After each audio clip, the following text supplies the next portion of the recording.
again, everybody, and welcome to Newsmakers. I'm Dan Cummings. Good to see you. We are into our third and final consecutive week of programming on Newsmakers, where we've talked to the candidates for mayor of Syracuse. We've had Mayor Ben Walsh on. Last time around, we had Khalid Bey, the Democratic candidate for mayor, and today it's the turn of the Republican candidate. We welcome Janet Burman to our program. Janet will be found not only on the Republican line in November, but also on the Conservative Party line and the Syracuse United Party line. Janet, good to see you. Thanks for joining us today. Great. Thank you for having me. Absolutely. Early voting underway in about 3 weeks' time or less, depending on when people watch this program. And so voting is right around the corner. Now, the last time people voted for you, they did so overwhelmingly in the Republican primary in June. You got 67% of the vote. That's good. The other side of that coin is that was only 499 votes because you are a Republican. You're going to have to do a whole lot more than bring out your Republicans. What can you do? What so far have you seen, Janet, that tells you you can bring independents and Democrats into your camp as well? My pledge that public safety will be the first priority of my administration is a message that's resonating with voters of all political persuasions. And public safety, then, I take it, is the #1 issue in your campaign and the one that you think is most likely to allow you to oust Mayor Walsh? Crime, public safety, policing? Exactly. Both of my opponents have approximately 10 years in city government, and during that time, they have not demonstrated that public safety is their first priority. Recently, they are claiming that it is. However, history shows that it hasn't been for them. Well, talk to me about it then. You're elected mayor in November. You take office on New Year's Day. What does Mayor Burman do that Mayor Walsh hasn't or Mayor Bey couldn't for crime? The first thing is to get a police chief who embraces the vision I have for policing in our community. We need to assign patrol officers to specific neighborhoods on a regular basis. It's a little bit like the old policing model before we had police cars and centralized dispatch. It is one that worked for generations, and it will work today because people will get to know the officers patrolling their neighborhoods. The officers will get to know the residents, the business owners, and understand better what the issues are. Together, they can identify public safety risks in their neighborhoods, and together develop a strategy for getting rid of those risks. Well, neighborhood policing is not a new concept, but in order to do it, as you would recommend, get the police as much as possible out of the cars onto a walking beat right in their neighborhood. You got to have enough police officers, and there's a tremendous staffing challenge right now. You already told us you would replace Chief Buckner with a new chief, but what would you do to get more men and women to join the force and stay on the police force? The police force needs to know that the mayor is behind them 100%, and that their job is the first priority for city government.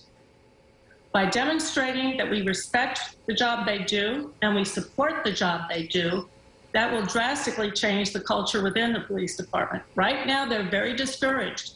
They're discouraged by things that have taken place locally. They're discouraged by things that have taken place at the state level, tying their hands with regards to pursuing certain types of criminals. And they're frustrated by things that have occurred at the national level. The fact that there are police who violate civil rights and endanger citizens is something that has to be addressed. However, it can be done so without disgracing the entire force. And as mayor, how would you address that with your police union? I know there's a new contract now where the mayor is giving higher incentives for police officers of higher rank to stay on the force longer. There's a residency requirement for new officers. Do you like the new police contract? If not, what would you do differently in that regard, the collective bargaining agreement with the PBA? Well, it's a great first step, and the incentives that were included to help retain officers were helpful, but Again, officers are not backed up by respect and the resources they need to do their jobs properly. So one example of how things have not been handled well was how the incumbent mayor introduced the notion of vaccination or testing. That was rolled out before the specifics had been worked out. And consequently, questions regarding whether testing would take place on paid time, the location for testing, the convenience of doing so, were not adequately detailed, and it caused a pushback from the police. And you blame the mayor for that because that was his vaccine mandate, right? I blame him for how he did it. That we certainly want to protect the health of police officers and the public whom they serve, and that can be done adequately with testing or vaccination. However, it's got to be administered in an efficient way and not at the expense of the officers that we're relying upon. All right, there's much more to talk about with Janet Burman, including more on this public safety issue and others when we return with our interview with the Republican candidate for mayor of Syracuse. She's got 3 ballot lines in the voting that starts later this month. Janet Burman is my guest. Don't go away.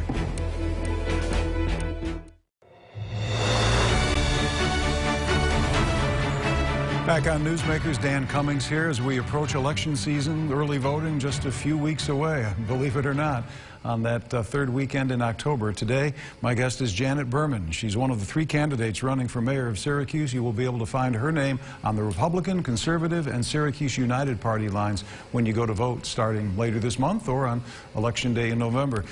Ms. Burman, still on policing and public safety, I know we've recently reported that just a couple of weekends ago, Syracuse police staffing was so short, I think on a Sunday, particularly a Sunday, on a weekend for sure, they only had something like 17 total officers available to respond citywide, so they had to go and get arrangements with, and calls were dispatched to state troopers and county sheriff's deputies, which isn't unusual on the border areas of the city or for big calls, but this was a fairly routine thing that day. If you win and you take office in January, you're not all of a sudden going to have another 80 officers on the force.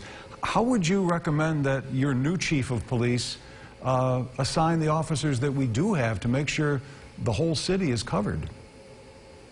Well, first of all, Dan, that was not the first weekend that we were at risk by having so few patrol officers available to be on duty. It is something that has been recurring throughout the last several months. And, that is something that the public was not made aware of until the head of the police union spoke out about it and officers spoke out about it. That's something that should not have been hidden from the public. We need to adequately staff these functions. If we need to do more overtime, that's what we need to do. If we need to draw in support from the sheriff's department, that's what we need to do.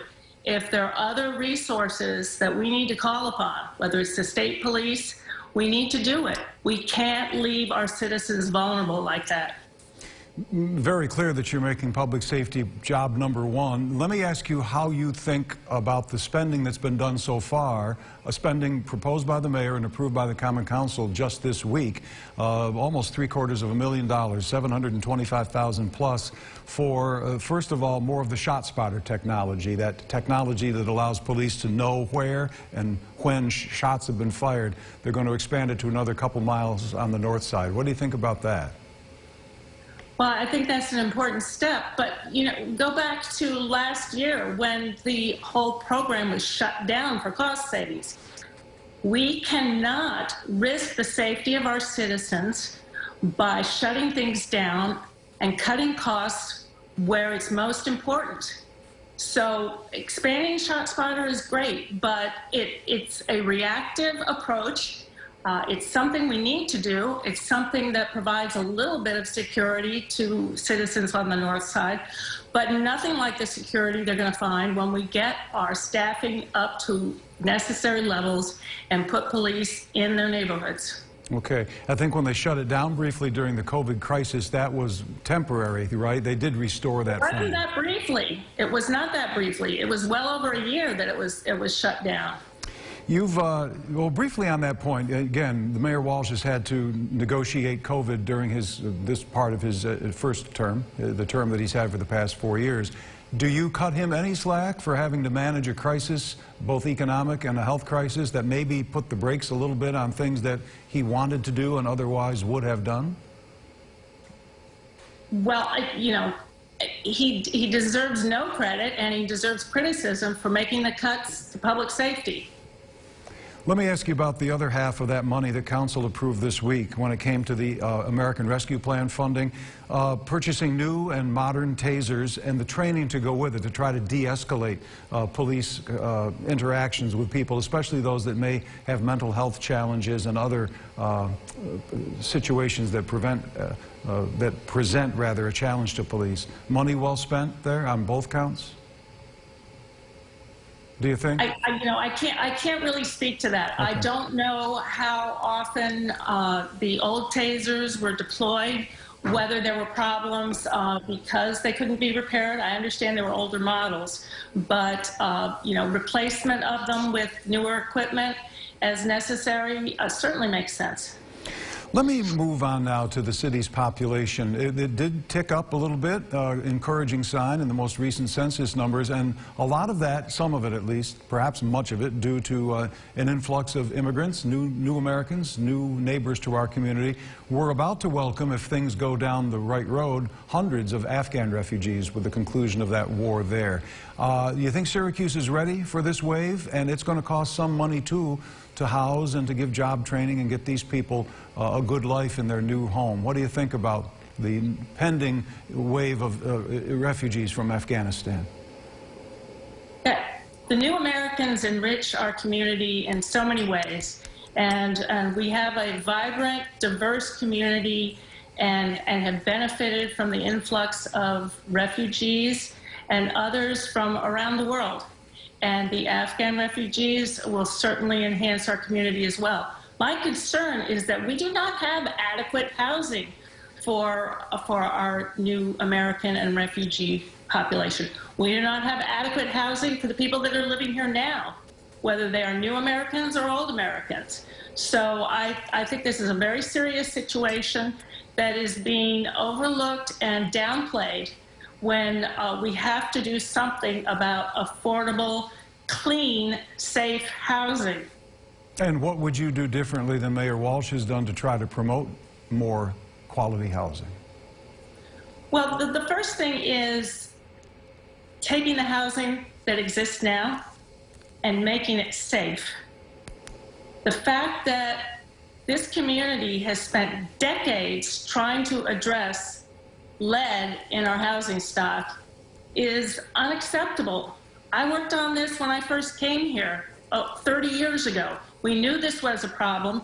The fact that progress has been so slow is very frustrating, and I don't want to put the fault in any particular place, but and I'm pleased that the Community Foundation has stepped up to support this effort and refocus attention on it. But we've got to deploy the necessary resources to identify where these problems exist, to find landlords, out-of-area landlords who are not addressing these problems, and do so in a meaningful way that these are going to be resolved. All right, we've got more to talk about, including the Route 81 project, Columbus Circle, and more with Janet Burman, candidate for mayor of Syracuse, when we come back. Don't go away.